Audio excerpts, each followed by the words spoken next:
Hola, hola, hola.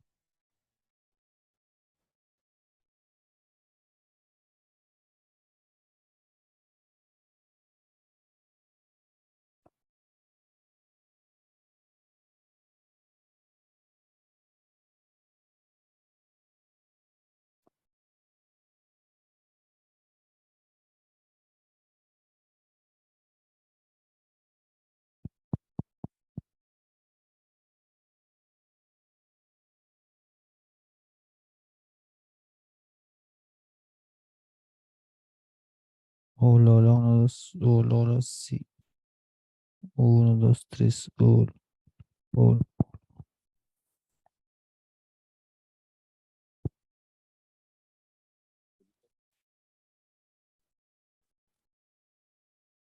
hola, hola, uno, dos, hola, hola, uno, dos, tres. Hola, hola, hola, uno, dos, tres. Hola, hola, sí, sí. Oh, oh, oh. Hola, hola, hola, hola, hola, hola.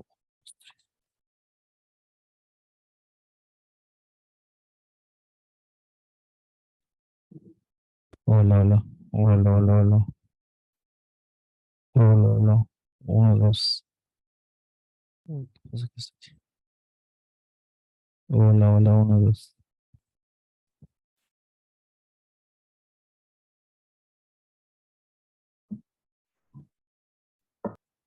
Hola, hola.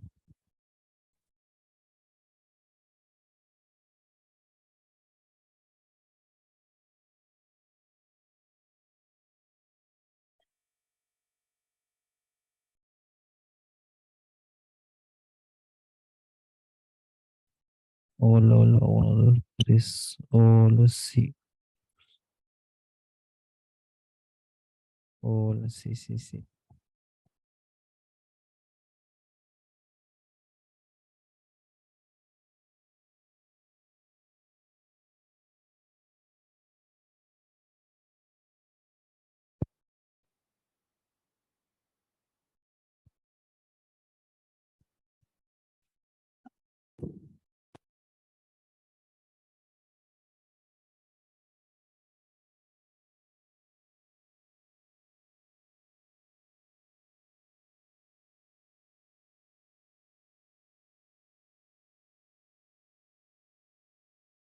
Hola, hola, uno, dos. Hola, hola, hola, sí, sí, sí, sí. Hola, hola, hola, hola, hola, hola, hola, hola, hola, hola, hola, hola, uno, dos, ahí está, uno, dos. Hagámoslo. Da-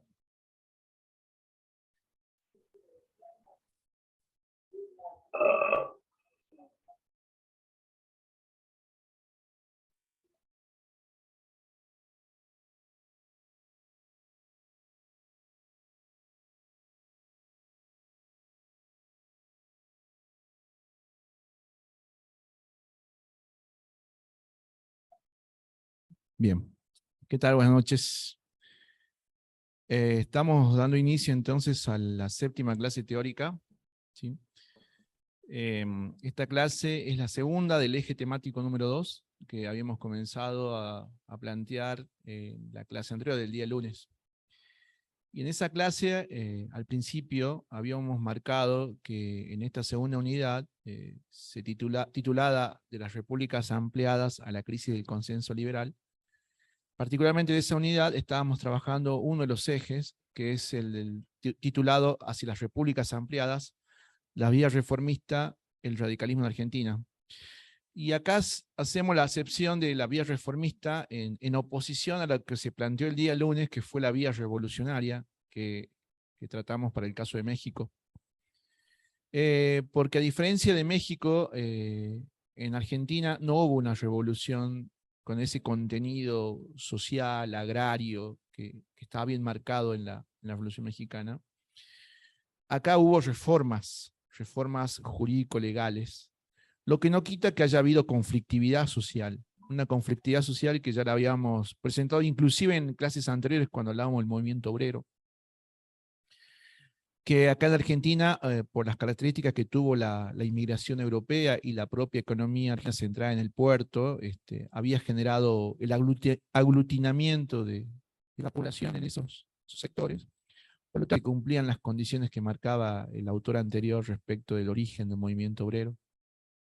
Algo que en México se demoró un tanto más y que a criterio de Mires, el autor anterior, el movimiento obrero en México era más bien el resultado de la propia Revolución Mexicana y no tanto su causa. Las causas fueron otras. Bien, pero volviendo al tema de Argentina, acá también se produjo una ampliación de derechos políticos particularmente. Los derechos laborales y sociales van a estar un tanto más postergados, pero en esta parte del eje, del eje temático número 2, cuando nos referimos a repúblicas ampliadas, nos estamos refiriendo justamente a una serie de reformas, de cambios, que en el contexto de las repúblicas consolidadas ya para fines del siglo XIX y primeras décadas del siglo XX, se van a producir. Y sin dudas, el resultado de esas reformas legales, particularmente de las reformas electorales, en Argentina, el resultado de esas reformas va a ser la emergencia de una nueva etapa política, el surgimiento de una nueva etapa política. Y esa etapa política es justamente la etapa radical. Por eso es que vemos en la producción titulada justamente El radicalismo en Argentina entre los años 1916 y 1930. Bien, pasando a la segunda proyección, siempre nos sirve mucho ubicarnos en el tiempo. Y así tenemos justamente señalados las presidencias radicales. Las presidencias radicales en Argentina se inician en 1916 hasta 1930, y en ese lapso de 14 años tenemos 3 presidentes. Hipólito Yrigoyen, con la primera presidencia, 6 años. Recordemos que estamos en momentos donde las presidencias duraban 6 años constitucionalmente. Eso se modificó en tiempos históricos hace poco, en el 94, con la reforma constitucional. Pero bueno, en aquellos tiempos duraba 6 años la presidencia, así que la primera de Yrigoyen, la segunda de Marcelo Torcuato de Alvear, otro representante del radicalismo, también con 6 años en la presidencia. La tercera presidencia radical, nuevamente Yrigoyen es elegido para el cargo presidencial, y lo que debió haber durado 6 años, como vemos en pantalla, solamente duró 2 años, porque es interrumpido esta segunda presidencia de Yrigoyen por el golpe de Estado de 1930, que fue entonces el primer golpe de Estado del siglo XX en Argentina. ¿Por qué figuran con un color verde algunos años, mientras que hay otros con un color? Es simplemente a los fines de marcar algunas cosas.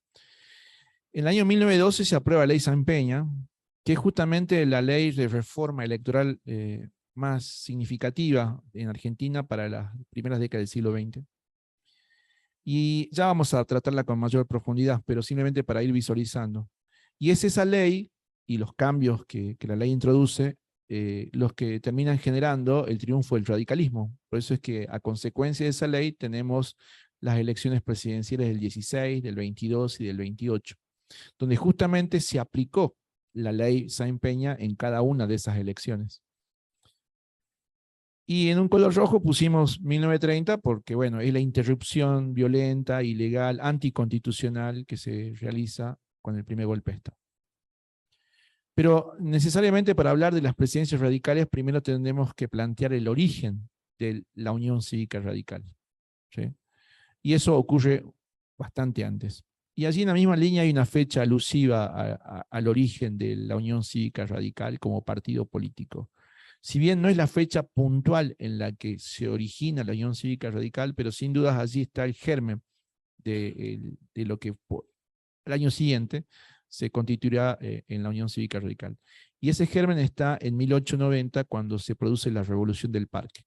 Ahora enseguida vamos a dar más detalles explicando esto que está en la línea de tiempo.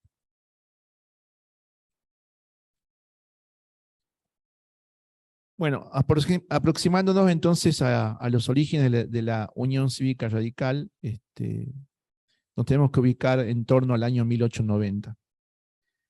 Una aclaración, cierto.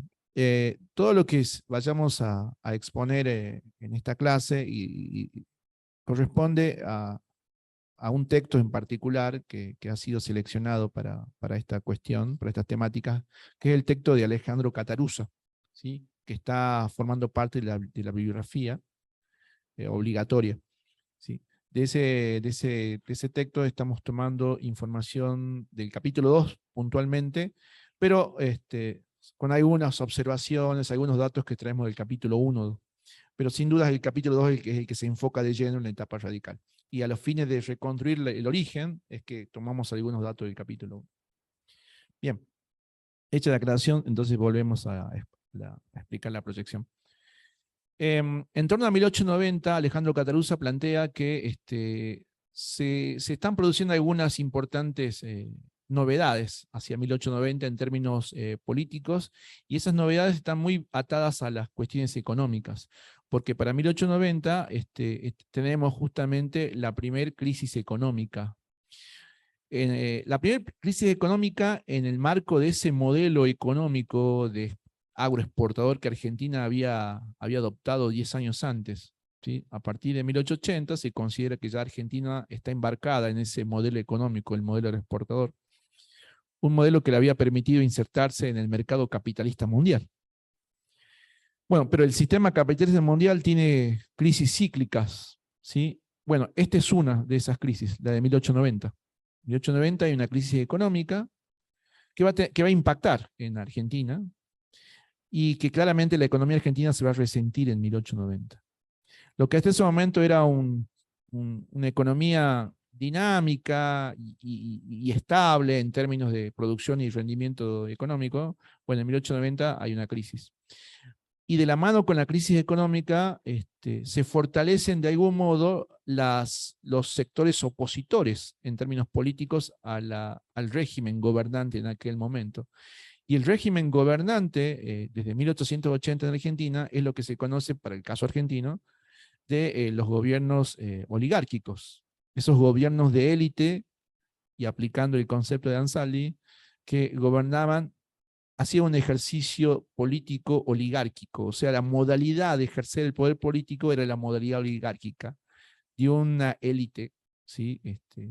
Gobernante, una élite que estaba en poder del principal factor de producción económico, que era la tierra.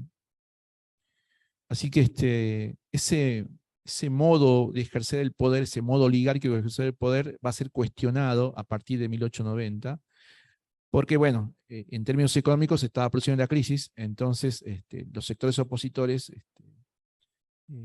tienen claramente motivos para objetar y oponerse al régimen político.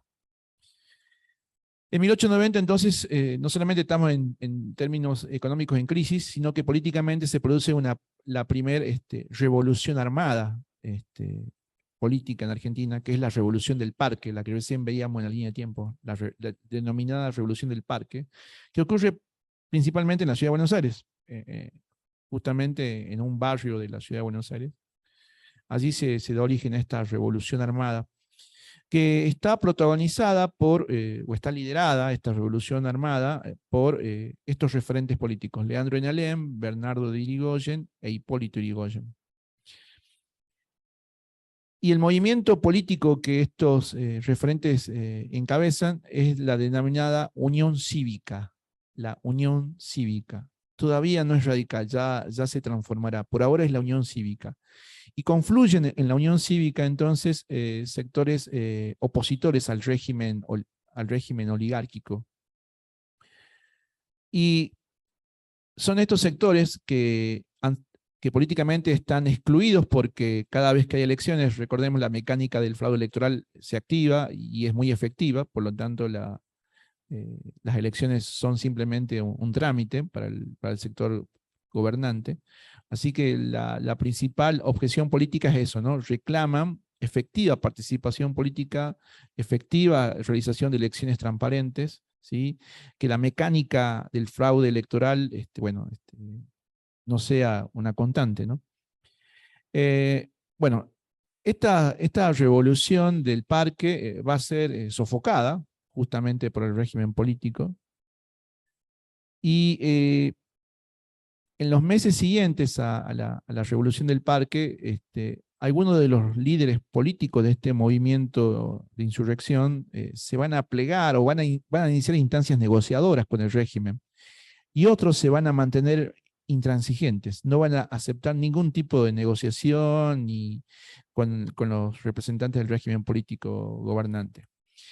Bueno, es justamente el sector intransigente de esa unión cívica, es decir, el sector de aquellos que participan de la rebelión del parque, de la revolución del parque, pero que no negocian ningún tipo de concesión y que exigen elecciones transparentes, sin fraude, ¿sí? Bueno, ese sector es el que va a derivar en la constitución de la Unión Cívica Radical, ¿sí?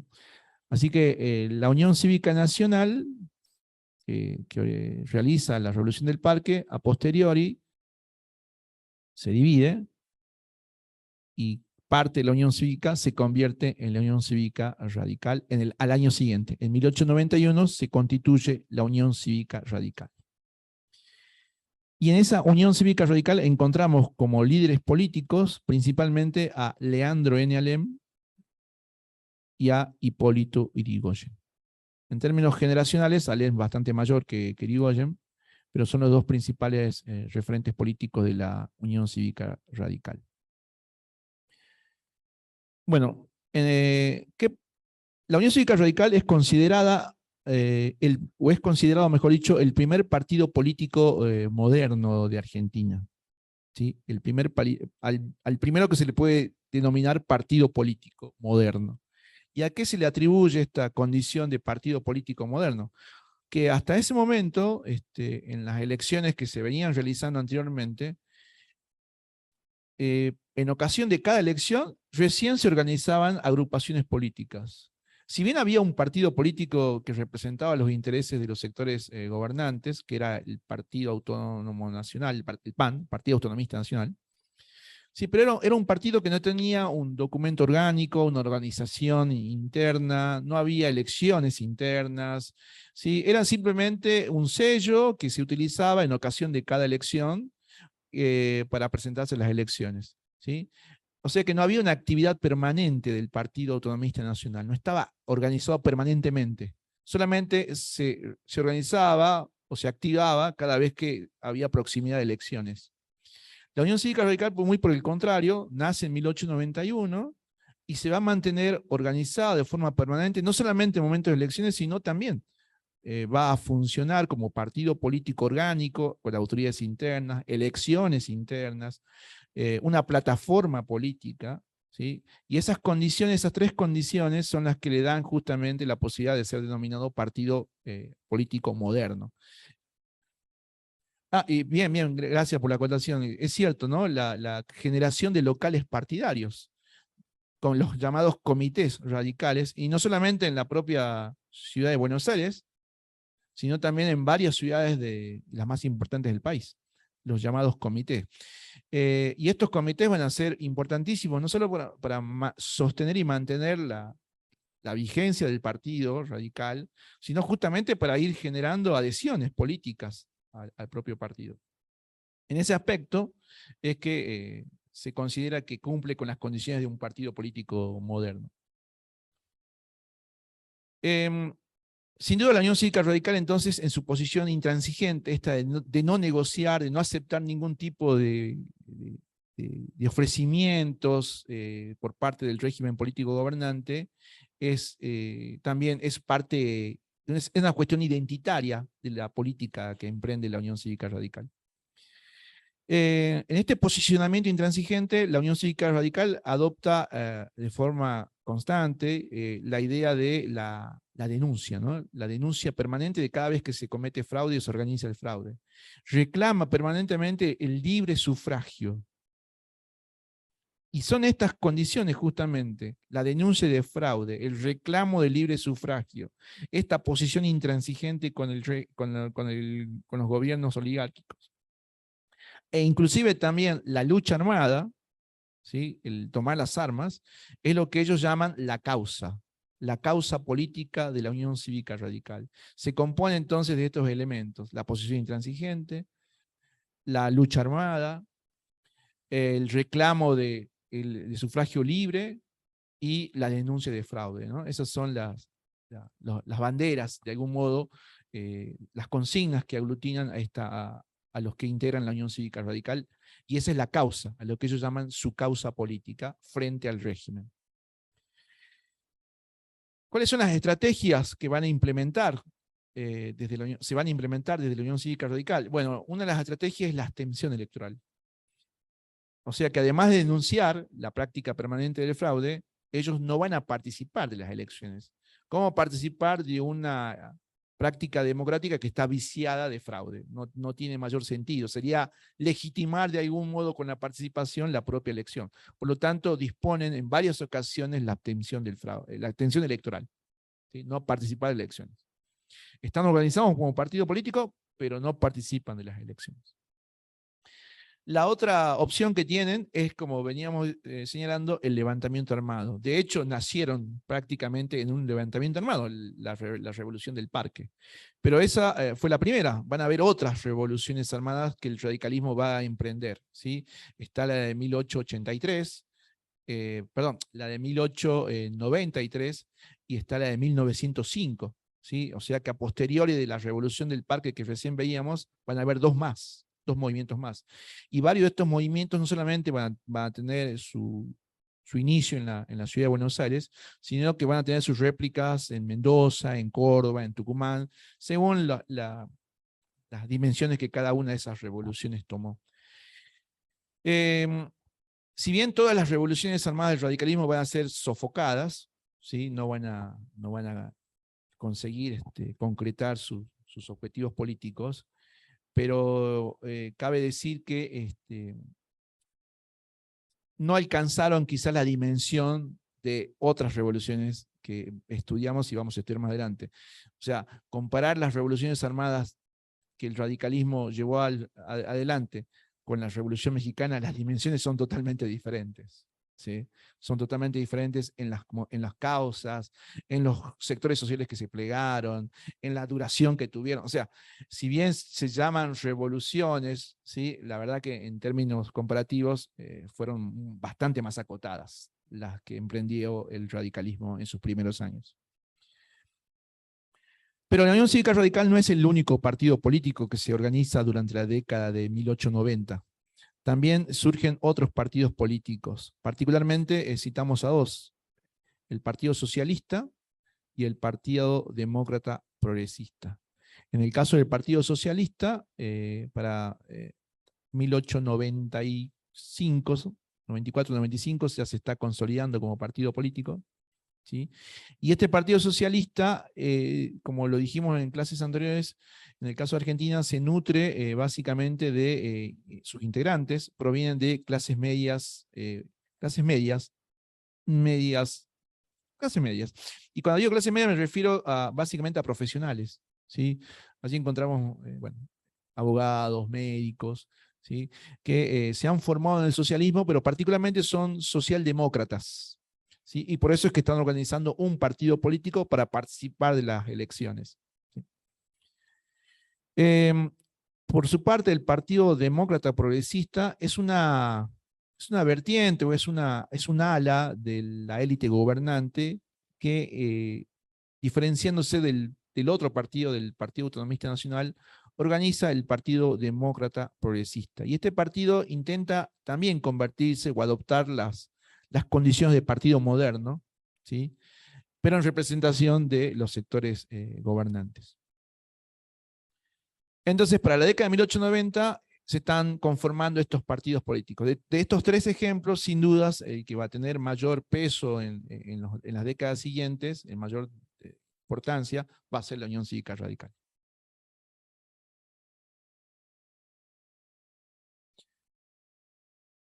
Bien, muy buena pregunta. El radicalismo se va a nutrir de, y acá Cataruzza hace la observación, El grueso de los integrantes del radicalismo vienen de una clase media, pero de una clase media reciente en términos de tiempo y económicos. Reciente en el sentido de que son medianos comerciantes, exitosos, pero medianos comerciantes, ¿sí? Algunos son segunda generación de inmigrantes, ¿sí? Inmigrantes que han llegado 10, 15 años antes, ¿sí? Ahora bueno, 20 años antes, ya la segunda generación está integrándose a la vida política y sobre alguna prosperidad económica, bueno, se los puede considerar como parte de los sectores medios. Esencialmente son sectores medios urbanos, ¿sí? Y también Cataluza hace la observación de que se pueden encontrar entre los integrantes del radicalismo a personas que provienen de los sectores altos, ¿sí? Que se escinden de algún modo de los sectores gobernantes y que se pasan a integrar a la Unión Cívica Radical. Así que allí el grueso sería clases medias urbanas, con algunos también integrantes que vienen de las clases altas, de los sectores gobernantes. No, la clase trabajadora, y particularmente para estas décadas de 1890 y primera década del siglo XX, está básicamente, en términos políticos, más incluida por las actividades y propuestas del anarquismo, ¿sí? Y del socialismo. En ese orden, anarquismo, socialismo, ¿sí? Son las que reúnen el interés de los sectores o de las clases obreras. Bien. Bueno, a modo ilustrativo nada más la imagen de don Hipólito Yrigoyen, que acá ya con la banda presidencial, ya llegaremos a ese momento, y bueno, en campaña electoral, don Hipólito Yrigoyen, ya llegaremos a ese momento. Para llegar a ese momento, primero tenemos que pasar por la siguiente proyección, que es justamente la referida a la ley Sáenz Peña del año 1912.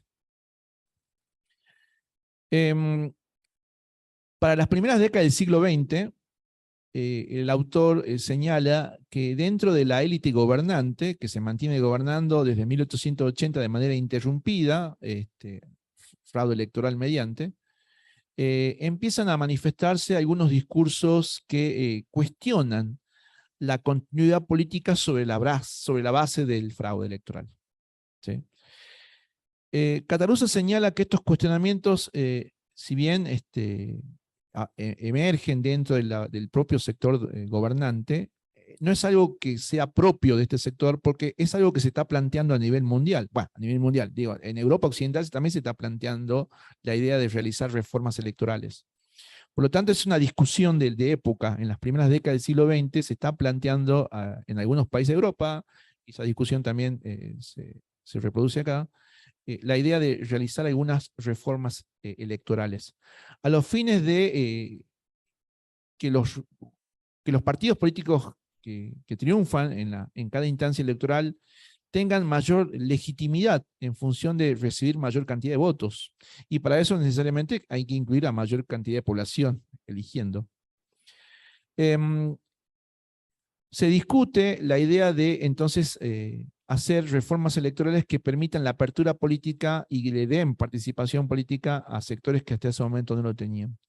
En algunos países de Europa y también en algunos de América Latina estaban vigentes algunas restricciones electorales. Es decir, había elecciones, pero no todos podían votar. A eso nos referimos con restricciones. Y las restricciones más usuales eran justamente las llamadas restricciones o el llamado voto censitario, por ejemplo. El voto censitario permitía ejercer el derecho al voto, pero solo a aquellas personas que reunían la condición de ser propietarios de inmuebles, ¿sí? Y con esa condición claramente se excluía a gran parte de la población. Así que ese era uno de los mecanismos que se utilizaba en Europa y también en algunos países de América Latina, el voto censitario. Otra forma de exclusión que estaba presente en algunos países de América Latina era que solamente votaban los alfabetos, los que sabían leer y escribir. Por lo tanto, considerando los altos porcentajes de analfabetismo, ¿no? Claramente votaba una minoría de la población. En el caso de Argentina, esas restricciones no estaban vigentes. No ¿sí? El voto era libre. No existía el voto censitario, no se excluía a los analfabetos, pero habían otros mecanismos de restricción. ¿Sí? O sea que en términos legales era el voto libre, pero en términos concretos habían mecanismos que justamente restringían la posibilidad de votar y de elegir. Esto es justamente lo que nosotros denominamos los mecanismos del fraude electoral, que estaban plenamente vigentes. ¿Cuáles eran esos mecanismos? Bueno, un mecanismo muy usual que se utilizaba en cada elección era al momento de componer el padrón electoral. ¿Por qué digo componer? Porque justamente en ocasión de cada elección recién se elaboraba un padrón electoral. Y en la elaboración del padrón electoral claramente había una manipulación al momento de su elaboración. Porque no se notaba a todos, se anotaba solamente a algunos, y a algunos se lo notaba en varias mesas, por lo tanto la persona podía ir y votar en varias escuelas o en varias mesas electorales, ¿sí? Se incluía en el padrón electoral a personas fallecidas y por lo tanto otro venía y votaba en reemplazo de personas fallecidas, ¿sí? O sea, la composición del padrón electoral que se hacía en ocasión de cada elección claramente era manipulado y en esa manipulación se dejaba afuera a muchos. ¿Sí? Otro mecanismo del fraude electoral era no solamente la elaboración del padrón, sino que al momento mismo de la elección ocurrían una serie de situaciones por las cuales se realizaba el voto público, ¿sí? El voto se hacía en público y eso a veces simplemente ocurría con la sola acción de levantar la mano y el conteo de manos, ¿sí? Y por lo tanto el voto público bueno, servía para que las medidas de presión o de coacción se hagan efectivas, porque bueno, se podía controlar quién votaba a quién, por lo tanto, se podía justamente presionar a los votantes de forma previa. Todos ustedes van a votar por cual o cual, ¿sí? Con alguna amenaza de por medio. O la otra acción de comprar el voto. Compraba el voto de 10 personas y bueno, y llevar 10 personas a votar, ¿sí? Sabiendo que las 10 votan por tal candidato o tal partido. Bueno, esa es una serie de mecanismos que estaban muy aceitados durante el denominado régimen, ¿sí? Bueno, la idea era justamente entonces realizar las reformas electorales necesarias para terminar con esos mecanismos, ¿sí? Y dotar entonces a las autoridades electas de mayor legitimidad. Porque cada vez que había elecciones, bueno, las autoridades electas justamente eran cuestionadas por su legitimidad. No solamente la legitimidad por el procedimiento, el fraude electoral, sino la legitimidad porque una escasa cantidad de población participaba de las elecciones. O sea, no solamente participaba poca gente en las elecciones, sino que además los pocos que participaban estaban alcanzados por los mecanismos de fraude. Catarusa, a propósito de esto, da una serie de porcentajes, ¿sí? Respecto de que hubo presidentes electos con solo el 8% de los votos del total de la población. Es un porcentaje muy bajo, ¿sí? Bueno, a los fines de entonces de tener mayores porcentajes de votantes, es que se empiezan a pensar estas ideas de reforma electoral. Y estas ideas de reforma electoral están siendo inclusive debatidas en el seno mismo de los gobiernos oligárquicos, de estas élites gobernantes. Hay sectores de la élite gobernantes que plantean la necesidad de realizar reformas electorales. Uno de ellos es justamente Sáenz Peña. Sáenz Peña es el presidente, ¿sí? Y él es el que lleva adelante el proyecto, es enviado el proyecto de ley de reforma electoral al Congreso de la Nación. Él es el impulsor. Él es uno de los que han planteado la necesidad de realizar reformas electorales. Los sectores gobernantes sienten que la reforma electoral que se va a aprobar o que se propone no los va a afectar directamente, porque ellos suponen que justamente van a haber elecciones con una mayor cantidad de afluencia de votantes y que ellos mismos van a sacar mayores votos. Por lo tanto, sus propios gobiernos van a ser más aceptados legítimamente, van a ganar en legitimidad. Así que ellos esperan hacer reformas electorales para continuar en el gobierno, no para dejar de gobernar. Vamos a ver que los resultados van a ser otros, pero bueno, en principio se proyectaba eso, al hacer reformas electorales para ellos mismos continuar gobernando. La otra motivación es que si no se hacía... Adelante.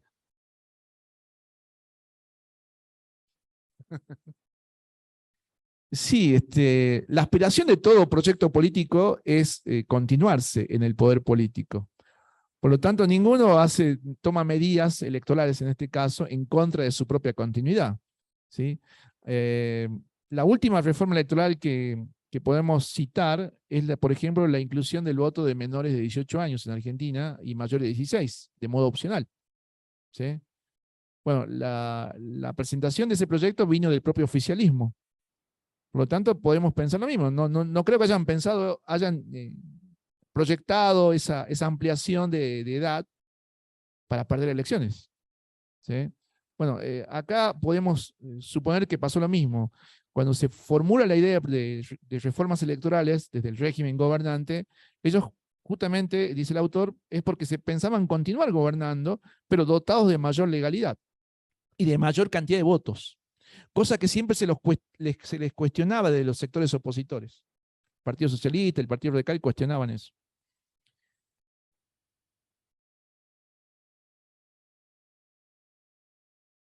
Eh, por ahora no, pero bueno, acá los compañeros sí pueden decir que sí. Muy bien. Eh, la otra motivación es que si no se hacían reformas electorales, bien podían ocurrir situaciones de revolución más importantes. Ya el radicalismo había hecho intentos de revolución que habían sido sofocados, pero había una preocupación en los sectores gobernantes que esa idea de la revolución, bueno, se extienda a otros sectores de la población que todavía no se habían sumado. Por lo tanto, la idea de la reforma electoral era, de algún modo, descomprimir una situación política que en algún momento podía complicarse más. Entonces, la salida podría ser eh, realizar algunas reformas en ese sentido.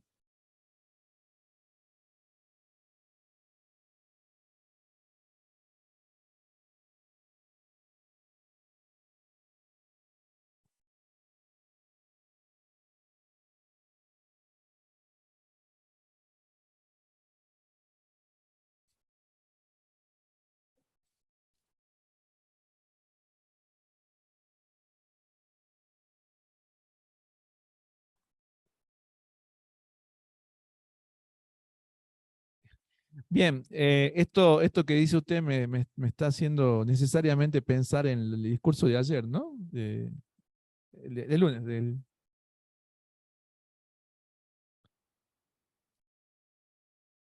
Claro, sí, sí. Bien, ¿está activo el micrófono? Dale.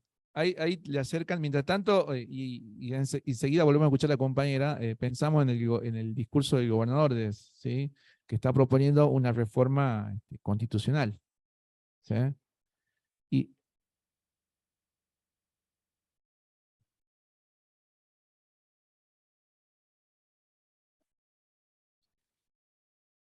bien, exacto. Bueno, él anuncia esta reforma constitucional, primero presentando que él no se va a reelegir o postular, pero sin embargo parece que el sentido de la reforma constitucional apunta hacia otras cuestiones, ¿sí?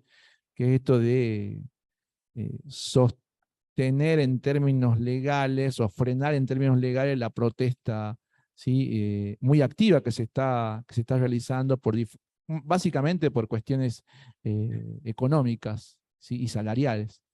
Bueno, o sea que por allí creo que va el objetivo puntual de la reforma constitucional que se propone. Sí, si podía repetir su intervención para que los compañeros la escuchen.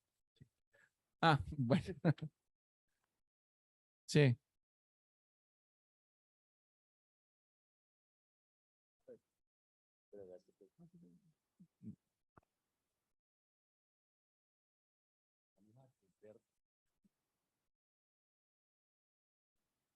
No, al margen de que usted diga que uno de los puntos esenciales de esta reforma tiene que ver con frenar la protesta social o de alguna manera prohibir los cortes de ruta, las movilizaciones, existe ya un código contravencional, también es tramposo, decimos, porque si bien el gobernador hizo mucho énfasis en aclarar que no habrá una reelección, que no habrá un tercer mandato, lo que no dijo es que esto no es retroactivo. O sea, se va a llevar adelante la discusión, ya se presentó el proyecto y una vez que se apruebe, a partir de ahí entra en vigencia. O sea que a él lo puede habilitar para 2 mandatos más, que es lo que no dijo, porque Bien. esto es a partir del momento que se aprueba, o sea, se va a aprobar quizás para el año, le van a dar los tiempos y si las encuestas no están bien, existe la posibilidad que se pueda presentar como gobernador y con un mandato más. Bien, sí, sí, la observación creo que tiene sentido. Sí, muchas veces los anuncios los grandes anuncios nos impiden ver la letra chica de esos anuncios y las posibilidades que están, que se abren, aunque estén escritas. De hecho, pasó algo parecido en la provincia de Buenos Aires cuando se prohibió la reelección de intendentes y se está debatiendo si esa prohibición de reelección está vigente o no, a partir de qué momento. O sea, se abre un debate a partir de cuándo rige. Bueno, puede ocurrir acá también. Sí, puede ocurrir acá también. Entonces, volviendo a este momento de reformas, o sea, las reformas siempre son con fines políticos, claramente. Acá también hay motivaciones en ese sentido. La ley se eleva, el proyecto de ley se eleva al Congreso, un intenso debate en el Congreso, finalmente se aprueba la ley Sáenz Peña. La ley se denomina Ley de Reforma Electoral, pero bueno, es muy conocida como Ley Sáenz Peña. Se aprueba en el año 1912. ¿Qué disponía la ley? Bueno, acá está titulado en la proyección los puntos más importantes de la ley. El sufragio universal, ¿sí? Es decir, todos deben votar, todos tienen el derecho a votar, por eso es lo universal. Aunque ese todos es medio universal porque solamente comprendía el voto masculino de mayores de 18 años. ¿Y por qué solamente el voto masculino? Bueno, hay una cuestión ahí que explicaría el por qué. Porque para 1912, y a los fines de elaborar un padrón electoral permanente y permanentemente actualizado con datos recientes, la única base de datos disponible para la elaboración de un padrón electoral es la información que dispone el ejército de quienes realizan el servicio militar, y el servicio militar solo lo realizan los varones. Por lo tanto, el padrón electoral que se conformaría a partir de la aprobación de la ley Sáenz Peña es en base a los datos del reclutamiento militar. Y es por eso que es un padrón eminentemente masculino. La ley de servicio militar obligatorio se había aprobado a principios del siglo, por lo tanto, la única base de datos sobre la población permanentemente actualizada año a año era justamente ese, el de los cuarteles militares. Y sobre esa información es que se elaboraría el padrón electoral para de ese modo garantizar el voto universal de todos los, en este caso, varones mayores de 18 años. También la ley dispone que el voto sea secreto y para eso que se practique el momento de la elección del voto en un cuarto oscuro. Esto implicaría no solamente que sea el voto individual, porque se entra ya uno del cuarto oscuro, sino que obviamente preservaría al individuo de realizar su elección libre de cualquier tipo de presión, amenaza, compra, ¿sí? Sugerencia. ¿Sí? Entonces, libremente en un cuarto oscuro, el votante elige, bueno, al candidato de su preferencia. La obligatoriedad. ¿Sí? ¿Por qué se impone la obligatoriedad? Justamente para elevar los porcentajes de asistencia a las elecciones y asimismo conseguir mayor legitimidad de las autoridades electas. Decíamos hace un momento que un 8 o 5% eran los que votaban. La idea es elevar lo más posible ese porcentaje. ¿Sí? Bueno, para que eso sea posible hay que imponer la obligatoriedad del voto. De ese modo también se está generando un ejercicio ciudadano de modo permanente. Cada 2 años o cada 4 años, la población asiste a ejercer el derecho del voto, ¿sí?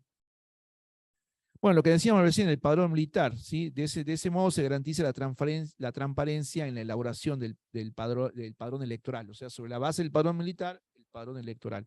Eso evitaría la elaboración manipulada de los padrones como venía ocurriendo hasta ese momento. Y algo interesante que también incluye la ley San Peña es esto de la lista incompleta. La representación de las minorías.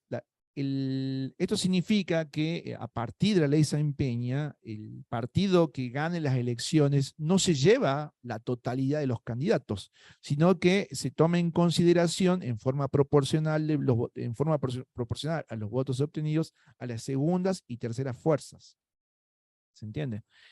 Antes de que la ley San Peña entre en vigencia, quien ganaba las elecciones usualmente se llevaba todos los candidatos. Estaban en juego 20 diputados, ganaba un partido, se llevaba los 20 diputados. ¿Se entiende? Entonces la idea acá es empezar a generar proporciones. La mayoría, obviamente, el primer partido se lleva una mayor cantidad y así sucesivamente hasta las segundas y terceras fuerzas. De ese modo se garantiza la representación de las minorías. Las minorías que obtienen un voto también tendrán un representante, obviamente en menor cantidad que el que obtuvo la mayor cantidad de votos.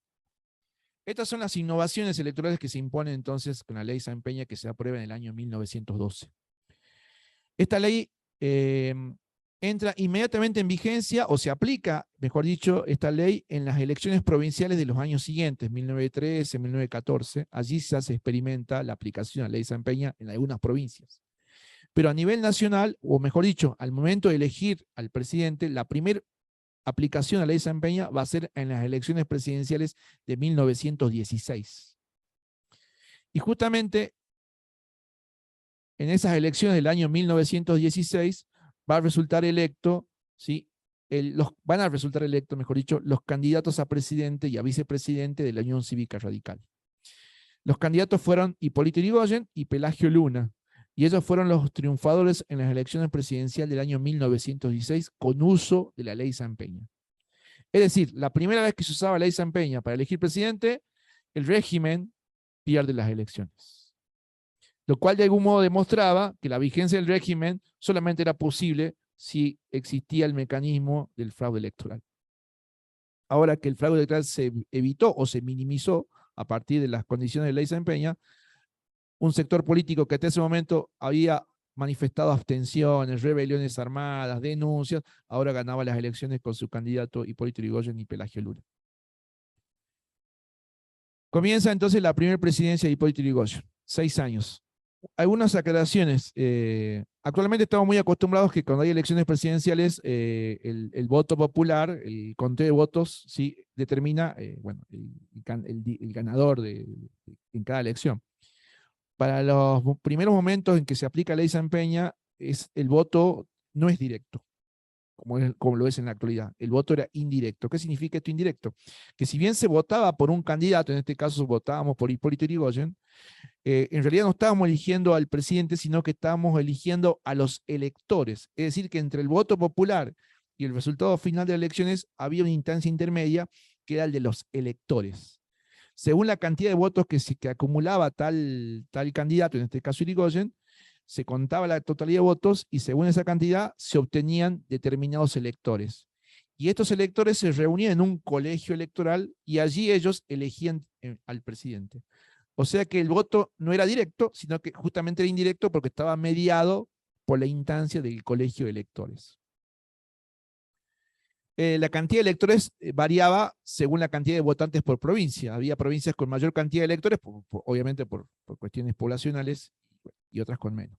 Así que era importante ganar en la mayor cantidad de provincias, y especialmente en las provincias con mayor población, para que ese candidato tenga mayores cantidades de electores en el llamado colegio electoral.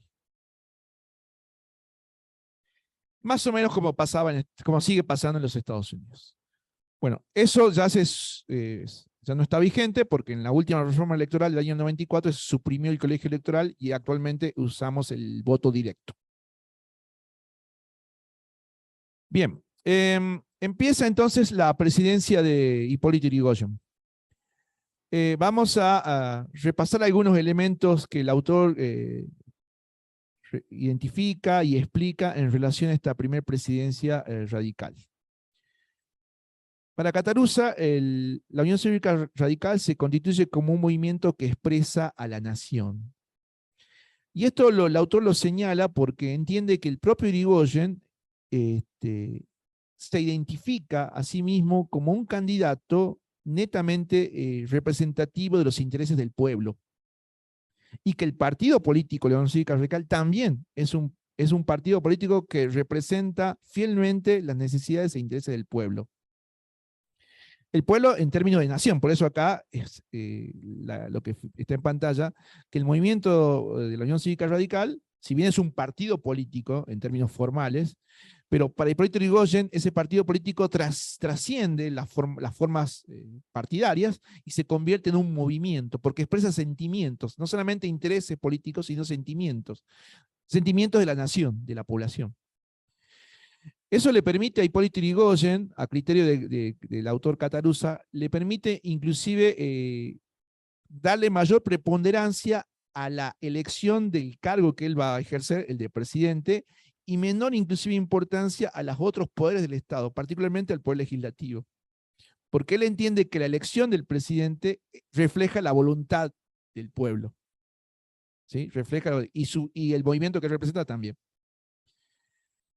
Y esto, a criterio del autor, es bastante conveniente porque, si bien Hipólito Yrigoyen gana las elecciones presidenciales, no es el mismo resultado a nivel de elecciones de diputados y senadores. Perdón, de diputados, senadores no se elegían. Porque en el Congreso de la Nación los resultados son algo diferentes. Hay una mayoría en la Cámara de diputados que representan a lo que se denominaba el régimen. Y hay una minoría de diputados radicales. Y si esto lo analizamos en el caso de la Cámara de Senadores, allí todavía la situación es más adversa a Irigoyen. La gran mayoría de los senadores corresponde o se adscriben al régimen político y no son del radicalismo. Por lo tanto, en el Congreso de la Nación, Irigoyen está en desventaja, está en minoría, en ambas cámaras. Los diputados en aquel momento eran electos por el voto, ¿sí? Por el voto de la población, pero los senadores no. En aquel momento los senadores eran electos directamente por las autoridades provinciales, es decir, los gobernadores de cada provincia eran los que elegían a los senadores de la provincia que eran enviados al Congreso de la Nación. ¿Se entiende? Eso en la actualidad ha cambiado. En la actualidad elegimos tanto diputados, o sea, el voto popular elige a los diputados como también elige a los senadores. Pero antes de la reforma del 94 eran los propios gobernadores los que elegían a los senadores que representaban a las provincias en el Congreso de la Nación. Por lo tanto, Irigoyen está en desventaja en la Cámara de Diputados y más aún en la Cámara de Senadores. ¿Cómo va a intentar revertir esa desventaja? Bueno, va a utilizar una herramienta que figura en la Constitución, que es la herramienta de la intervención provincial.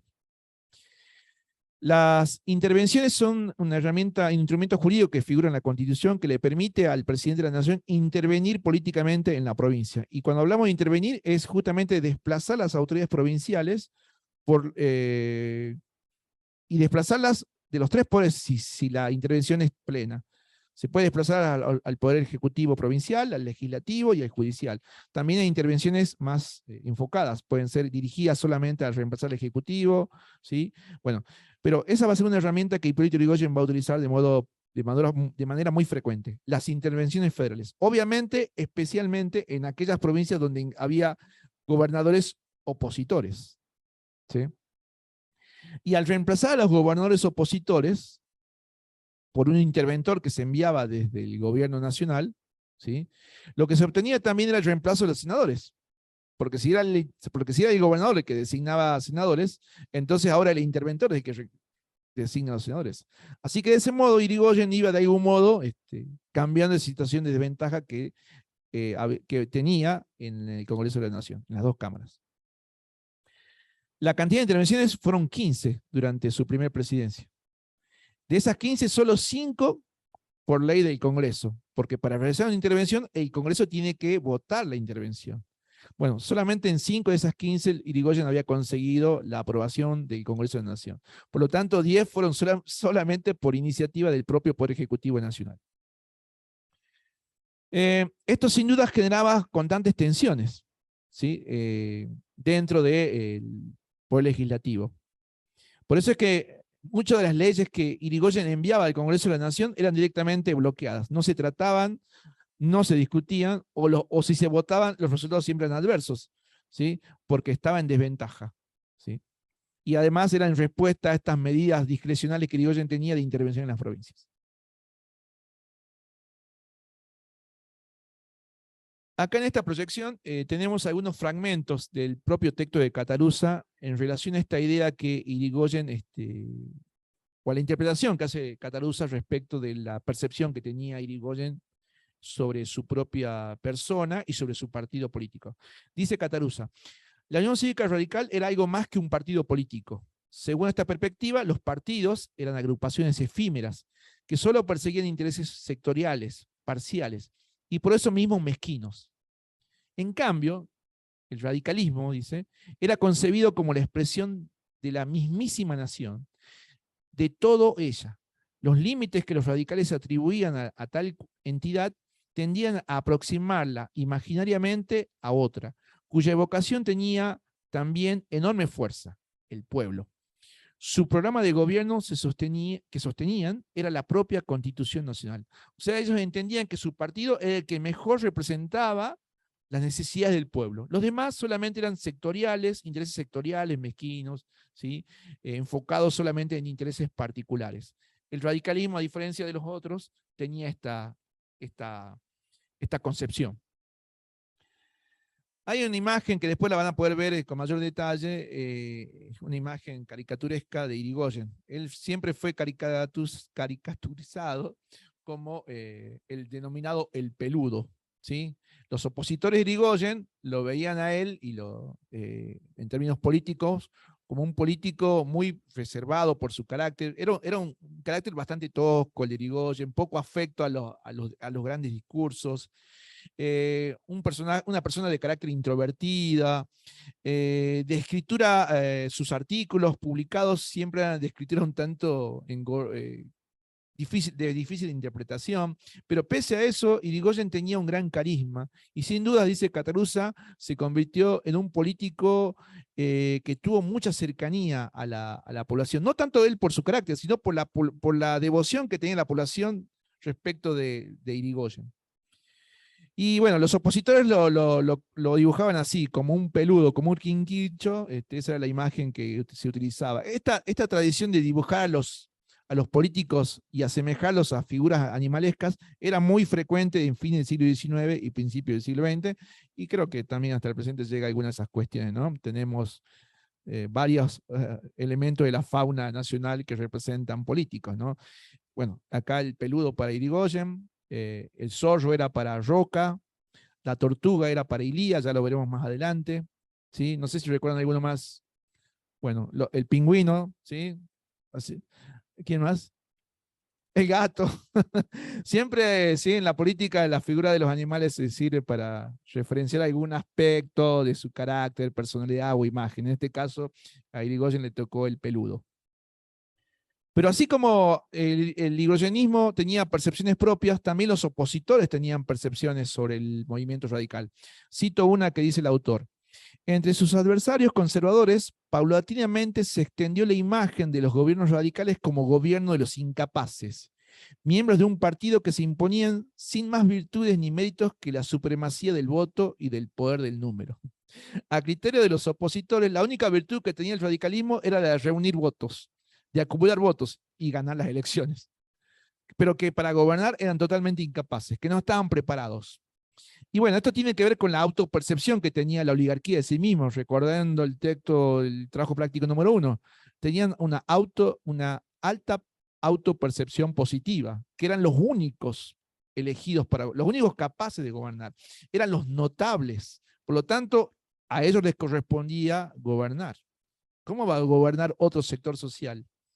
¿Se entiende? Era inconcebible para estos sectores. Y así lo manifestaban, ¿sí? Considerando al radicalismo como incapaces, con la única capacidad de reunir votos. El único mérito que tienen es acumular votos.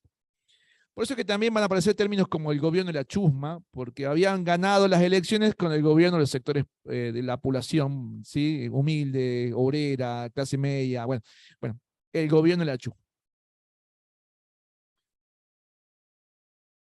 Otro plano que analiza el autor respecto del primer irigoyenismo, o el primer presidencia Irigoyen, es el aspecto económico. En términos económicos, la etapa radical y esta presidencia en particular no realizó grandes modificaciones en la política económica. El modelo económico se mantuvo casi inalterable y es el modelo agroexportador. Este modelo, que recordemos se había iniciado activamente a partir de 1880, se va a mantener sin mayores complicaciones hasta 1930. Por lo tanto, atraviesa no solamente los gobiernos oligárquicos, sino que también atraviesa los gobiernos radicales. En ese plano no hubo grandes modificaciones. Pero donde sí hubo algunos efectos en el plano económico es a partir de las vicisitudes que se generó en Argentina, las repercusiones que tuvo en Argentina y en el mundo, la Primera Guerra Mundial. Recordemos que la Primera Guerra Mundial se había iniciado en 1914 hasta 1918. Y durante ese lapso, las principales potencias van a estar obviamente afectadas, alcanzadas e involucradas en la Primera Guerra Mundial. Por lo tanto, allí se va a alterar durante esos 4 años el funcionamiento económico de ese sistema capitalista mundial del cual Argentina también participaba. Y como parte de esas alteraciones, en Argentina se van a experimentar, y digo experimentar porque fueron solamente por esos 4 años y después se va a dejar de hacerlo o se va a minimizar, se va a experimentar un proceso de llamado sustitución de importaciones. Esto le dio un impulso, le dio un impulso, este proceso de sustitución de importaciones, al surgimiento de pequeñas y medianas industrias, justamente, con la idea de sustituir producción industrial que venía de las grandes potencias, que venía de los países industrializados justamente. ¿Y por qué no viene el material de los países industrializados? Porque justamente sus fábricas están produciendo todos materiales destinados a la guerra. Por lo tanto, no pueden producir o destinar esa producción a países como Argentina. Ante esa carencia es que entonces se impulsa, por una cuestión de contexto, se impulsa el desarrollo de la pequeña y mediana industria, que sustituye entonces lo que antes se traía desde los países centrales. Otro impacto que va a tener la Primera Guerra Mundial es impactos económicos vinculados con la inflación, la baja del salario real, y esto tiene que ver con que Argentina también va a tener dificultades para cobrar lo que se exportaba, porque si bien Argentina está exportando cereales y carnes hacia Inglaterra particularmente, Inglaterra está en la Primera Guerra Mundial, va a tener dificultades para cobrar justamente los envíos, porque todo el tesoro de Inglaterra está destinado a la Primera Guerra Mundial. Por lo tanto, hay una demora en los pagos, ¿sí? Así que no llegan los productos industriales que se importaban y tampoco se recibe un pago regular respecto de las exportaciones que se hacían. El autor señala que hay una renovación o ampliación de la infraestructura ferroviaria, y es por eso que se cita la construcción del ferrocarril desde Salta a Antofagasta, ¿sí? De Salta, la capital, hacia Antofagasta en Chile, particularmente hacia Guaitiquina. Es el conocido ferrocarril que actualmente se denomina el de las alturas, el tren de las nubes. El tren de las nubes. Bueno, se construye justamente durante la primera presidencia de Irigoyen. Es toda una obra de infraestructura importantísima, de ingeniería, ¿sí? Construir enormes y larguísimos puentes que permitan justamente cruzar las montañas. Así que es toda una obra de ingeniería. También durante la primera presidencia de Irigoyen se crean una importantísima empresa, Yacimientos Petrolíferos Fiscales, YPF.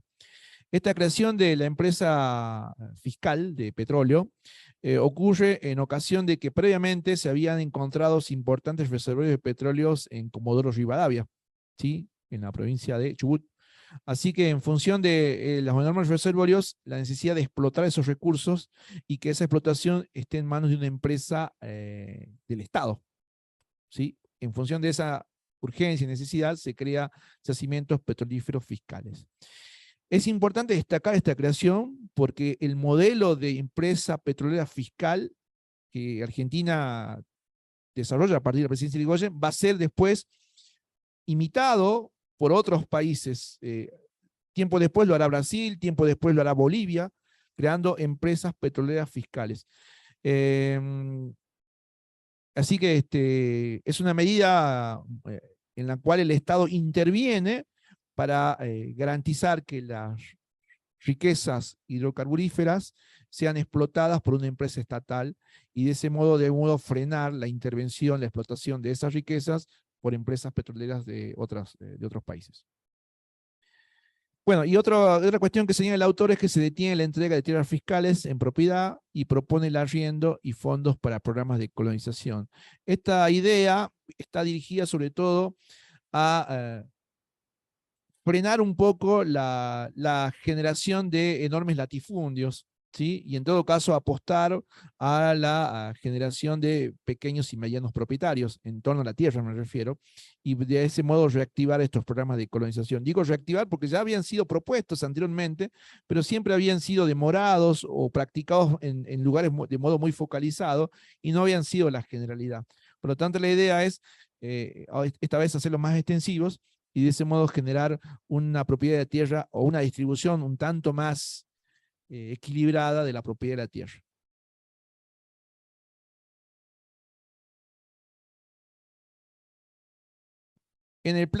Salimos del plano económico, vamos a la política interior de la primera presidencia de Irigoyen.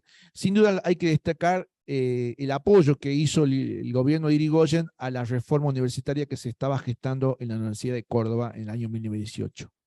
Para esta temática hay un trabajo práctico puntual, que es justamente la semana que viene, donde van a conocer los detalles de la reforma universitaria, ¿sí? A partir del texto de Buschinder. Pero bueno, es importante destacar que esta reforma universitaria implicó una transformación, puntualmente en la Universidad de Córdoba, pero después se va a extender a las otras universidades del país. Y acá también tenemos otra innovación, en este caso educativa, estudiantil, modélica. Así como le decíamos recién de YPF que va a ser replicado en otros países, también la reforma universitaria va a tener un importante impacto en otros países, Bolivia, Perú, Brasil, Cuba y también inclusive Europa. Van a tomar, ¿sí?, los logros y consignas de la reforma universitaria que se produce en Argentina. Años después también va a impactar en otros países. A modo de síntesis, porque reitero, hay un práctico, la reforma universitaria implicó una democratización, ¿sí?, en el acceso y en las prácticas educativas y de gobierno en las universidades, ¿sí? Hasta ese momento eran universidades muy restrictivas, a las que solamente asistían los hijos de ciertas familias de clases altas, ¿sí? Universidades muy conservadoras en lo dogmático, en los contenidos, en la bibliografía, en la elección de las autoridades, en de los profesores, ¿sí? Así que, sin duda, la reforma universitaria implicó una apertura, una democratización de las universidades, ¿sí? Para que abran sus puertas a gran parte de la población. Era una demanda que la población de las clases medias en ascenso estaban reclamando, ¿sí? Que la universidad no solamente sea instituciones al servicio de determinados sectores elitistas, sino que también abra sus puertas a estos sectores que están en ascenso. Irigoyen tiene que hacer frente a las repercusiones que va a haber en Argentina de dos importantes revoluciones. Una, la revolución soviética, la revolución bolchevique que se había iniciado en 1917, y otra que ya estaba en desarrollo desde 1910, la revolución mexicana, ¿sí? Y esto provoca un impacto sobre todo en la clase obrera. La clase obrera argentina está teniendo a mano o al mismo momento dos revoluciones en desarrollo, la mexicana y la revolución bolchevique en Rusia. Por lo tanto, hay una preocupación de los sectores gobernantes y también del radicalismo en este caso, de que estas revoluciones tengan imitaciones o repercusiones acá mismo en Argentina. Así que se emprende hay una intencionalidad de generar legislación protectora en términos laborales. Sobre todo, no solamente por las dos revoluciones que están en curso, sino porque, recordemos, están los efectos de la Primera Guerra Mundial, los efectos económicos de la Primera Guerra Mundial, así que hay un combo, hay un caldo posible de revolución preocupante, por los cuales Irigoyen adopta esta posición de empezar a gestionar una legislación protectora de la clase trabajadora. Sin embargo, no van a demorarse las protestas obreras. Las protestas obreras, hace un par de clases nos hemos referido, acá puntualmente durante la presidencia de Irigoyen van a ser dos las grandes protestas, tres inclusive las grandes protestas obreras. Acá están consignadas dos. La Semana Trágica del año 1919 en la ciudad de Buenos Aires, y las huelgas de la Patagonia, trágica también, del año 1921. Cabría agregar acá las huelgas de la Forestal, ¿sí? Que también se sumarían a estos dos casos que están en pantalla. En ambos casos, en los tres casos, las huelgas responden justamente a las carencias y necesidades de la clase obrera, ¿sí? Ya las tenemos vistas, agudizadas por el impacto que tuvo la Primera Guerra Mundial en términos económicos, ¿sí? Y en los tres casos se desatan durísimas represiones por parte del gobierno, por parte de Irigoyen. Irigoyen, inicialmente, frente a la protesta obrera, había mostrado esta preocupación, como manifiesta el punto anterior, de una legislación laboral que se demora en salir, y también frente a la protesta obrera ya desatada, como son estos tres casos que estamos señalando, Irigoyen había adoptado la posición de árbitro, de ejercer desde el rol de presidente la posición de mediador entre los que protestaban, la clase obrera, y los sectores patronales. Esa era la intencionalidad. Una intencionalidad que Irigoyen practicó en varias ocasiones, pero particularmente la practicó cuando la huelga o la protesta obrera era encabezada por sectores del sindicalismo, recordemos, sindicalismo que habíamos planteado, y por sectores del socialismo. Diferente era la posición de Irigoyen cuando tuvo que ejercer ese rol de mediador, cuando la protesta obrera estaba encabezada por la dirigencia anarquista, ¿sí? Y allí Irigoyen desató directamente o permitió o autorizó la represión policial y del ejército. Y es por eso que el resultado son estas jornadas trágicas. Trágicas por la cantidad de víctimas de esa represión. En el caso de la Semana Trágica que ocurrió en Buenos Aires, en enero de 1919, los obreros de Talleres Bacena, un taller metalúrgico, perdón, generaron justamente una intensa huelga obrera que aspiraba a convertirse en una huelga revolucionaria. Recordemos que a los anarquistas y su intencionalidad de reclamar y de generar huelgas revolucionarias, es decir, huelgas que comenzaban en una fábrica en particular, pero que se extendían a toda la ciudad y a todos los rubros, ¿sí? Bueno, esa era la huelga de la Semana Trágica. Una huelga que comenzó en los talleres de Bacena y que rápidamente empezó a extenderse hacia otras partes. Bueno, frente a esa situación, Irigoyen autoriza la represión de la policía y del ejército. Una semana en la que se estiman que hubo cerca de 1000 obreros muertos. Y no solamente se activó la represión de la policía y del ejército, sino inclusive la represión de grupos parapoliciales, porque se organizó un grupo de la extrema derecha, ¿sí? Que también salió a las calles, a la casa de obreros, y especialmente de obreros y de judíos, de la colectividad hebrea, ¿sí? Que eran alcanzados por el accionar de la Liga Patriótica. La Liga Patriótica, que era este grupo de derecha, ¿sí? Parapolicial, que salía a la casa de obreros y de judíos en particular. ¿Por qué esta durísima reacción de Irigoyen y de los sectores de derecha? Bueno, los sectores de derecha se entendería, entre comillas, se entendería, ¿sí? Porque veían que cualquier protesta obrera que se extendía en el tiempo y que además de extenderse en el tiempo se extendía hacia otros rubros, ellos veían que estaban en presencia del inicio de una revolución. Y como la amenaza o las noticias de revolución eran frecuentes, porque reiteramos, estaban en desarrollo la revolución bolchevique, la revolución mexicana, o sea que cada protesta obrera que se sostenía en el tiempo, sin duda generaba preocupación y reacción. Y es por eso estas medidas tan represivas en el caso de la Semana Trágica, del mismo modo en la Patagonia Trágica, donde el ejército, esta vez directamente fue el ejército el que intervino en la Patagonia Trágica, particularmente en la provincia de Santa Cruz, donde los peones y trabajadores vinculados a la producción de lana convocaron a la huelga, una huelga que se sostuvo durante meses, ¿sí? Y que los hacendados de la Patagonia pidieron al presidente Irigoyen que intervenga. Irigoyen interviene enviando al ejército. Si bien al principio la intervención del ejército fue, como decimos, arbitrar, negociar, pero inclusive se firmó un pacto, se firmó un acuerdo entre los peones rurales y la patronal, un acuerdo que finalmente no se cumplió por parte de la patronal, ¿sí? Así que se reactivó la instancia de huelgas, y bueno, en esta segunda instancia es que el ejército reprimió durísimamente, ¿sí? Se estima que hubo 3.000 peones en la Patagonia que fueron fusilados y enterrados en fosas comunes, ¿sí? Hubo una verdadera cacería de peones en la Patagonia.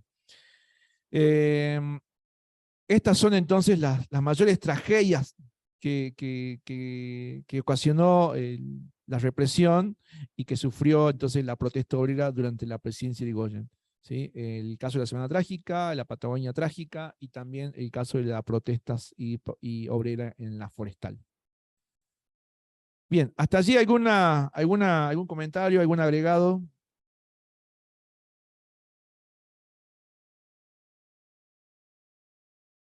Bien, volvemos cuando ustedes lo dispongan sobre estas cuestiones. En la siguiente proyección es un cuadro estadístico referido a la población, donde se consignan los 3 primeros censos que se realizaron en el país, el censo de 1869, 1895, 1914. ¿Por qué traemos esta información? Porque fíjense el porcentaje de población, la cantidad de población en Argentina para 1914 era de 7 millones de habitantes. 1914 todavía no está gobernando Irigoyen, pero Irigoyen va a gobernar sobre estas cifras, 7 millones de habitantes, ¿sí? Para 1914. Es una población que prácticamente duplicó la del censo anterior de 3 millones, y esa a su vez duplicó la del anterior, que era de 1.700.000. Pero los datos más importantes tienen que ver con los dos últimos renglones de población extranjera. Vamos con ese primero, población extranjera. De los 7 millones de habitantes que había en el país en 1914, el 30% era extranjera.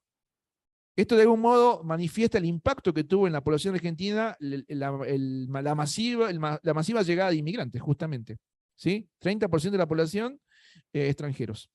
Y el otro dato interesante para 1914 es que por primera vez un censo, el de 1914, registra que el mayor porcentaje de la población en Argentina es población urbana.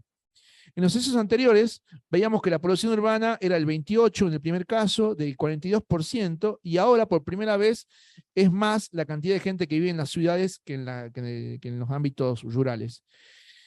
Comparamos un segundo con México. En México era exactamente a la inversa. Lo vimos en el caso de la Revolución Mexicana, ¿sí? Donde era predominantemente una población rural. Por eso es que las condiciones materiales y económicas y sociales son diferentes en el caso de Argentina y México. También hay componentes similares, obviamente, pero también hay para reconocer las diferencias. ¿Qué está pasando en el plano internacional mientras Irigoyen es presidente? Bueno, lo que decíamos, la Primera Guerra Mundial, que llega a su fin en 1918, se está consolidando el bloque comunista a partir de que también en Rusia ha triunfado la revolución bolchevique. Tras una guerra civil que dura varios años, para 1922 se consolida la creación de la Unión de Repúblicas Socialistas Soviéticas, ¿sí? Así que ese bloque se está consolidando. En otras partes del mundo, el sufragio femenino ya está aprobado y en plena vigencia, como es el caso de la Unión Soviética, Canadá, Gran Bretaña, Austria, Polonia. En Argentina, el sufragio femenino sabemos que se va a demorar bastante en aprobarse, lo que no quita que haya habido demandas de sufragio femenino, ¿sí? El sufragio femenino y la lucha de las mujeres en Argentina por el voto ya viene desde el fin del siglo XIX. Julieta Lanteri es quizás una de las representantes más importantes de esa protesta femenina de buscar, de conseguir el voto, ¿sí? Voto que finalmente se consigue en la etapa peronista mediante la intervención de Eva Perón, pero no por ello hay que dejar de reconocer las anteriores mujeres que también emprendieron la lucha por el voto femenino. También durante la presidencia de Irigoyen se está consolidando, o se está organizando, mejor dicho, no se va a consolidar, se va a organizar la Sociedad de Naciones.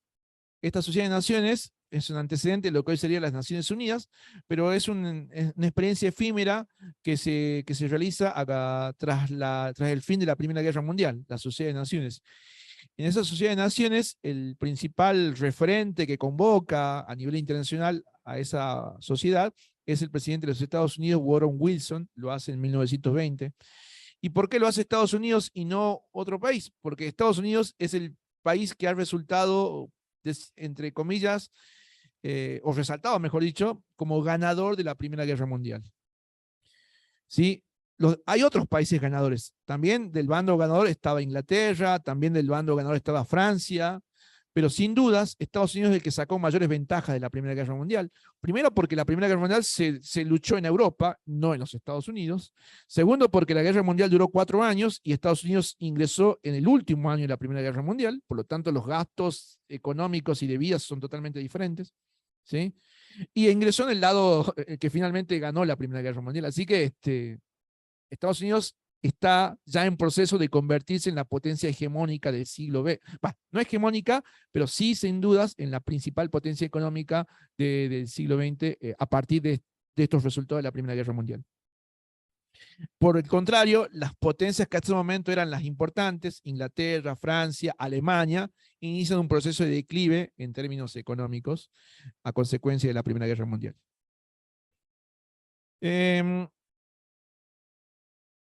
¿Qué está pasando también a propósito del fin de la Primera Guerra Mundial en Europa y coincidiendo con los últimos años del gobierno de Irigoyen en Argentina? Bueno, la Primera Guerra Mundial sin duda fue un cimbronazo para Europa en términos de víctimas, en términos económicos, transformaciones territoriales y políticas, pero sin duda ha generado en Europa y en el mundo entero la idea de que hay una fragilidad del sistema políticos. Los sistemas políticos se han manifestado muy frágiles. Las democracias liberales de Europa se han demostrado muy frágiles al momento de frenar una Primera Guerra Mundial. De hecho, se han sumergido en una barbarie sangrienta de 4 años. Por lo tanto, tras la Primera Guerra Mundial, hay un replanteamiento político en Europa, y de ese replanteamiento político, en algunos países se sostiene el liberalismo, pero en otros emergen proyectos políticos muy autoritarios. ¿Sí? Están emergiendo justamente el fascismo, que es el caso puntual al que nos referimos en la proyección.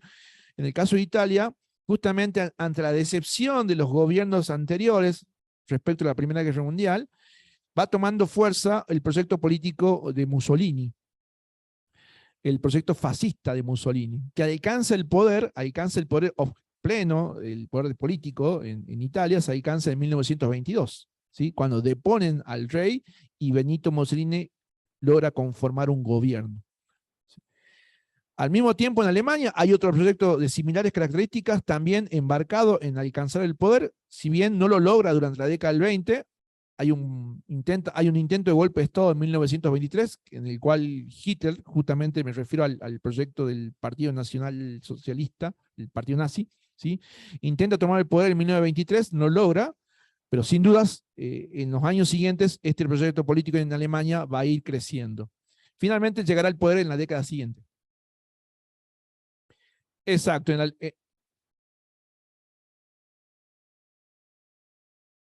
Como dice la compañera, el ascenso de Hitler en Alemania durante la década del 20 es clara correspondencia a las consecuencias que tuvo la Primera Guerra Mundial en Alemania. Alemania es un país derrotado en la Primera Guerra Mundial, la crisis económica que se desata es muy aguda, los riesgos de una revolución comunista como la que ocurrió muy cerca de la Unión Soviética son muy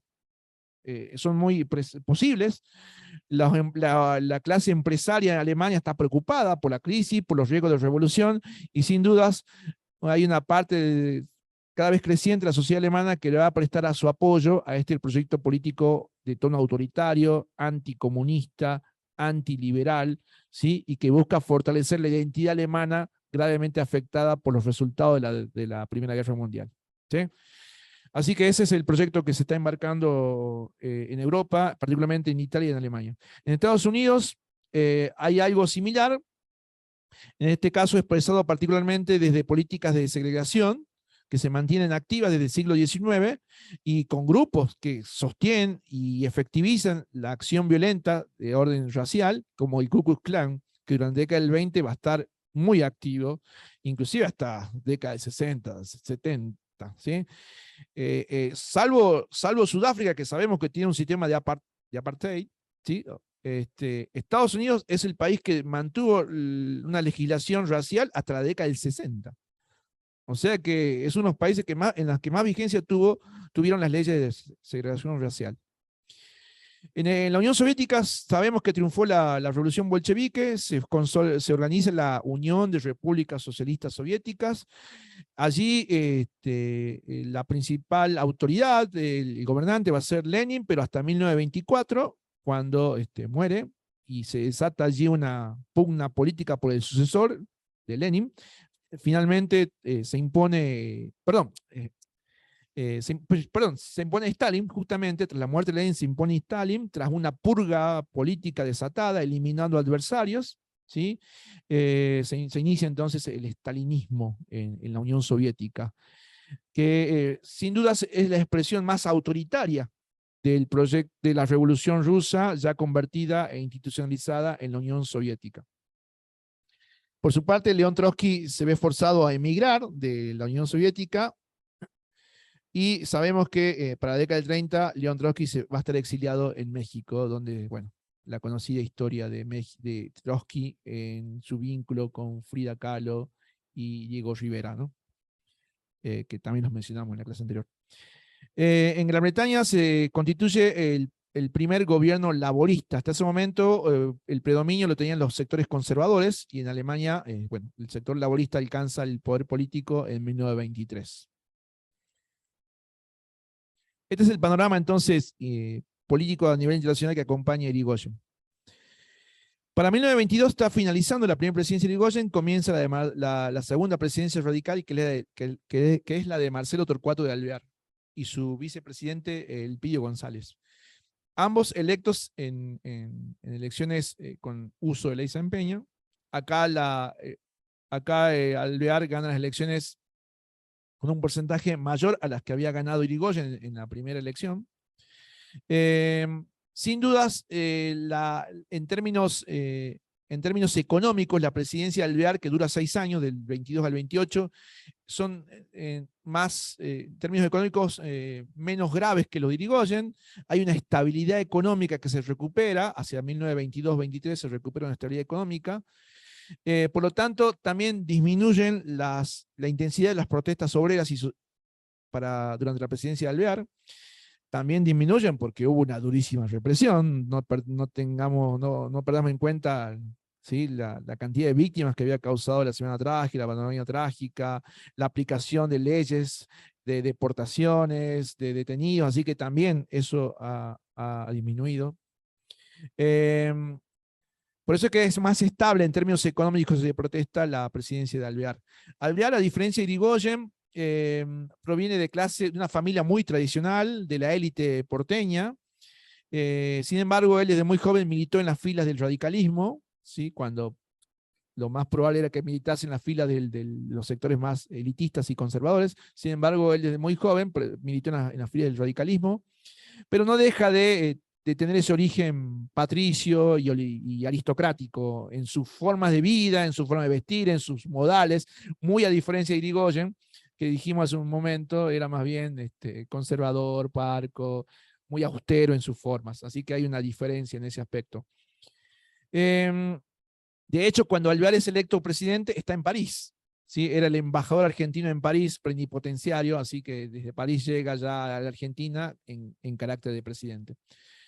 Durante la presidencia de Alvear, se designa como principal autoridad de YPF, la empresa que se había creado durante el gobierno de Irigoyen, al general Mosconi. Y Mosconi es un destacadísimo militar, ingeniero, que va a dar inicio a un proyecto nacionalista en el sentido de preservar los recursos naturales del país, en este caso el petróleo, ¿sí? Pero que va a tener continuidad en otros militares, particularmente en Manuel Nicolás Savio para la década siguiente.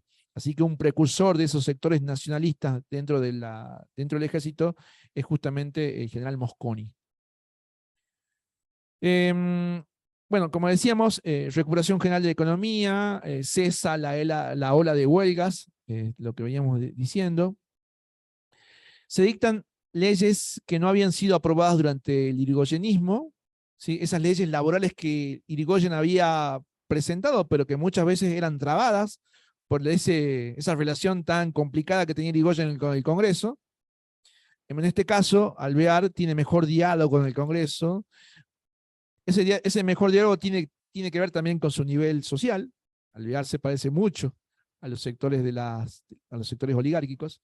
Así que en ese mejor diálogo se aprueban algunas leyes laborales que están allí mencionadas, ¿no? Jornada de trabajo para mujeres y niños, jornada de 8 horas de trabajo, pagos de salarios en moneda nacional, ¿sí?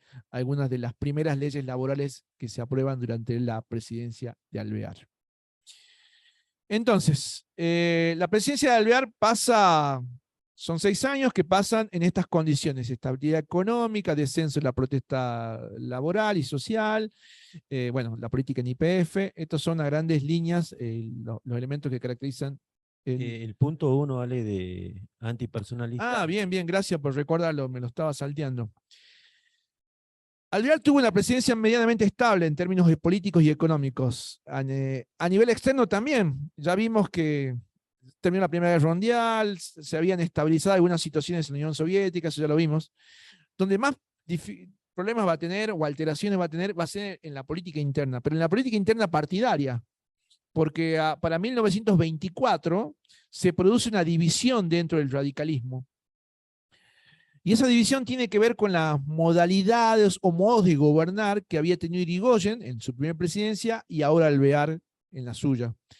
Y esa división interna del radicalismo se organiza, o a partir de esa división interna del radicalismo se organiza una unión cívica radical personalista y una unión cívica radical antipersonalista. ¿A qué se refiere esto de personalismo? El personalismo estaba vinculado a los sectores del radicalismo que se van a encolumnar tras el liderazgo de Hipólito Yrigoyen.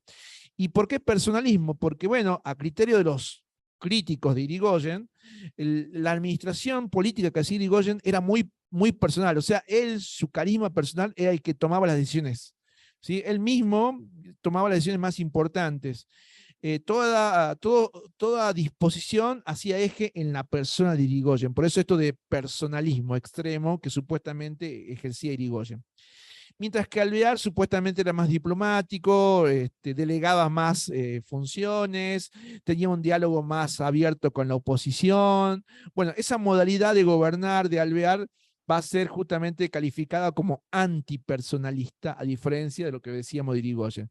Así entonces el radicalismo se divide: los personalistas tras la figura de Yrigoyen y los antipersonalistas no necesariamente tras la figura de Alvear, pero al menos no detrás de Yrigoyen. ¿Sí? Justamente son antipersonalistas, no se encolumnan detrás de una persona. Pero en este momento el principal referente de ese sector es el propio Alvear. Es importante que recordemos esta división del radicalismo porque va a tener efectos en la década del 30 inclusive. Así que lo tengamos visto ahora que emerge a partir de 1924. Bien, ya para ir cerrando la etapa radical, ahora sí llegamos a la segunda presidencia de Hipólito Yrigoyen. Electo nuevamente en 1928, en elecciones con ley San Peña vigente, Yrigoyen obtiene esta vez un cúmulo importante de votos, ¿sí? Superando la propia elección que tuvo en la primera elección. ¿Sí? Así que en esta segunda elección, en la que es elegido presidente, con una mayor cantidad de votos. Y acá dice el autor: la reelección de Yrigoyen demuestra o viene a confirmar que por la vía electoral los sectores conservadores no tienen chances. Perdieron con Yrigoyen la primera vez, perdieron con Alvear la segunda vez, vuelven a perder con Yrigoyen. O sea, los resultados vienen siendo los mismos, que a partir de que se utiliza la ley San Peña, los resultados en las elecciones siempre son adversos para los sectores conservadores. Entonces empieza a madurarse la idea si no habrá otra opción que no sea la vía electoral. ¿Se entiende? Empieza a pensarse esa idea. Y esa idea no solamente está pensada por los sectores conservadores, sino que también está pensada o está siendo pensada por algunos sectores conservadores que existen dentro del ejército. Así como decíamos hace un momento que había sectores nacionalistas dentro del ejército, como era el caso de Mosconi, también hay sectores dentro del ejército que son conservadores, como también hay sectores del ejército que son radicales. O sea que tenemos expresiones políticas dentro de las Fuerzas Armadas. Pero particularmente dentro del sector conservador del ejército, que hasta ese momento no había manifestado mayor expresión política, ahora empiezan a encontrarse algunas expresiones políticas dentro del ejército. Particularmente a partir de que un importante intelectual de la época y escritor, Leopoldo Lugones, ha pronunciado un intenso discurso en el que él pronuncia la idea de la hora de la espada. La hora de la espada. Es una consigna política que está desplegada en un discurso que Lugones pronuncia y en la que llama, hace una convocatoria metafórica, literaria, pero es una convocatoria a que las Fuerzas Armadas deben recuperar, ¿sí? O velar por el espíritu de la nación argentina, que el espíritu de la nación argentina está en riesgo y que el riesgo es que decante o decaiga la nación argentina en manos de sectores que para gobernar son incapaces. Recordemos lo que pensaban de Irigoyen. Bueno, así que hay una diatriba discursiva que empieza a permear y a convocar a las Fuerzas Armadas, que las Fuerzas Armadas son las garantes del ser nacional, ¿sí?